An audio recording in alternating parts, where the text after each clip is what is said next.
Funny video দেখে তো অনেক সময় নষ্ট করো, এই ভিডিওগুলো একটু দেখো, তাহলে কিছু শিখতে পারবে। চলো শুরু করা যাক সময় নষ্ট না করে। ডিআরকে যদি লেখা হয় FGCT, তবে রিডকে কিভাবে লিখতে পারা যাবে? কিচ্ছু নাই, একদম জলের মতন সোজা। চলো স্টেপ বাই স্টেপ দেখিয়ে দিচ্ছি। দেখো, প্রথম স্টেপে আমরা উপরে DAR লিখলাম আর নিচে FGCTকে লিখে দিলাম।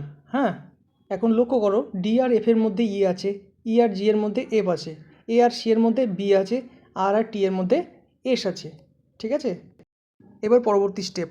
দেখো, রিডকে কি করে লেখা যায় সেটা আমাদেরকে ঠিক করতে হবে। তার জন্য উপরে রিডটাকে লিখে একটা তীরের মাধ্যমে আমরা এবার দেখাবো যে কোন কোন লেটারগুলো এখানে বসবে। হ্যাঁ, দেখো তাহলে উত্তর বার করার সময় আমাদেরকে কী করতে হবে, একটা করে লেটার ছেড়ে দিয়ে ইউজ করতে হবে। দেখো, আর এর পরে এস ছেড়ে দিয়ে টি, ই এর পরে এফ ছেড়ে দিয়ে জি, এ এর পরে বি ছেড়ে দিয়ে সি, ডি এর পরে ই ছেড়ে দিয়ে এফ। তাহলে আমাদের উত্তরটা কী হয়ে গেল? TGCF। ঠিক আছে না? লাইক কমেন্ট শেয়ার করতে তো আর পয়সা লাগে না, তাহলে এক্ষেত্রে কিপটেমন কেন? আমার পেজটাকে অবশ্যই ফলো করে দেবে। হ্যাঁ।